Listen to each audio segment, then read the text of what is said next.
Red breaking news చూస్తున్నాం. ఇవాళ ఢిల్లీలో కాంగ్రెస్ పార్టీ అత్యవసర సమావేశం జరగనుంది. పార్టీ అధ్యక్షుడు మల్లికార్జున ఖర్గే అధ్యక్షతన ఉదయం 11:30 గంటలకు అధిష్టానం భేటీ కానుంది.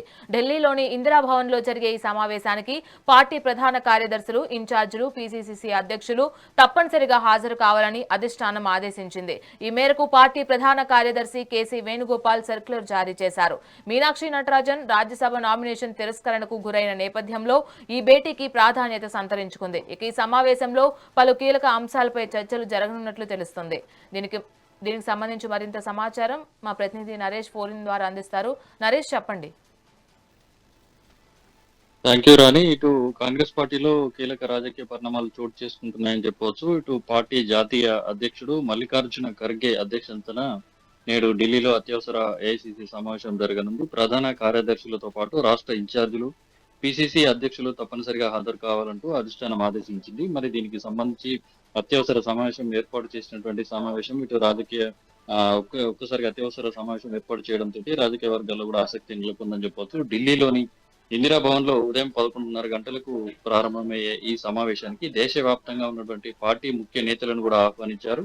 అయితే ఈ అధికారిక సర్క్యులర్ లో సమావేశానికి సంబంధించినటువంటి ఎజెండాను స్పష్టంగా వెల్లడించకపోయినప్పటికీ మధ్యప్రదేశ్ లో ఇటు ఏదైతే కాంగ్రెస్ అభ్యర్థి మీనాక్షి నటరాజన్ రాజ్యసభ నామినేషన్ తిరస్కరణ అంశంతో పాటు మరికొన్ని అంశాలు కూడా చర్చకు వచ్చేటువంటి అవకాశం ఉందని చెప్పేసి పార్టీ వర్గాలు చెబుతున్నాయి. అయితే ఈ ఘటనకు సంబంధించి ఏదైతే కాంగ్రెస్ ప్రజాస్వామ్యం విలువలపై దాడిగా అభివర్ణిస్తూ పార్టీ వర్గాలు కూడా వ్యతిరేకిస్తున్నాయి. ఇటు అంతేకాకుండా దేశవ్యాప్తంగా పార్టీ చేపట్టినటువంటి ఆందోళన కార్యక్రమాలతో పాటు ఎన్నికల వ్యూహాలు, సంస్థాగతంగా పార్టీ బలోపేతం, రాష్ట్రాల వారీగా రాజకీయ పరిస్థితులపై కూడా సమీక్ష జరిగేటువంటి అవకాశం ఉన్నట్టుగా తెలుస్తోంది. అయితే ఇటీవల పార్టీ నేత రాహుల్ గాంధీ ఎన్నికల ప్రక్రియతో పాటు ఓటర్ల జాబితాల అంశాలపైన కూడా చేస్తున్నటువంటి విమర్శల నేపథ్యంలో భవిష్యత్తు కార్యాచరణపై కూడా చర్చించనున్నట్లుగా సమాచారం.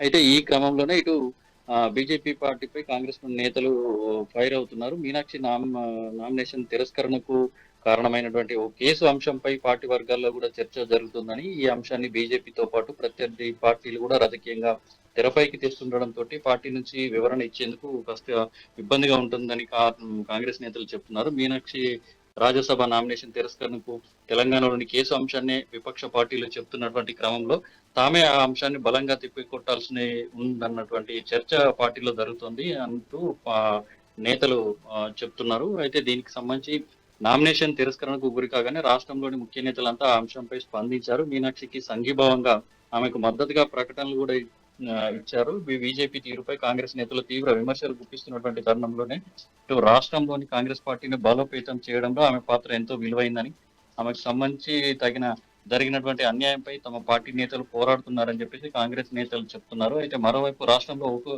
కేసు వల్ల ఆమె నామినేషన్ తిరస్కరణకు గురి కావడంపై ప్రత్యర్థి పార్టీలు దాన్ని రాజకీయంగా వాడుకునే అవకాశాలు ఉన్నాయని పార్టీ నేతలు జాగ్రత్త పడాల్సి ఉంటే బాగుండేదని చెప్పేసి కొంత నేతలు కూడా చర్చించినట్టు కూడా తెలుస్తోంది. అయితే మీనాక్షి నటరాజన్ రాజ్యసభ నామినేషన్ ను ఎన్నికల అధికారులు తిరస్కరించడం కాంగ్రెస్ ప్రతినిధి బృందం ప్రధాన ఎన్నికల కమిషనర్ కు బుధవారం నాడు కలిసి ఫిర్యాదు కూడా చేసింది.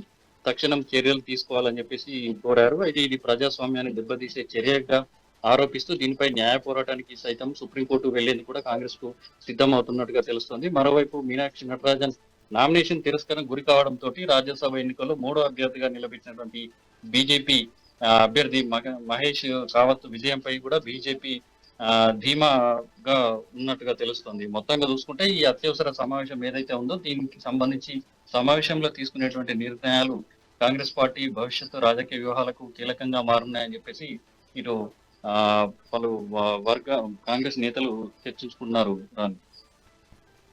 Right, thanks for the update Naresh.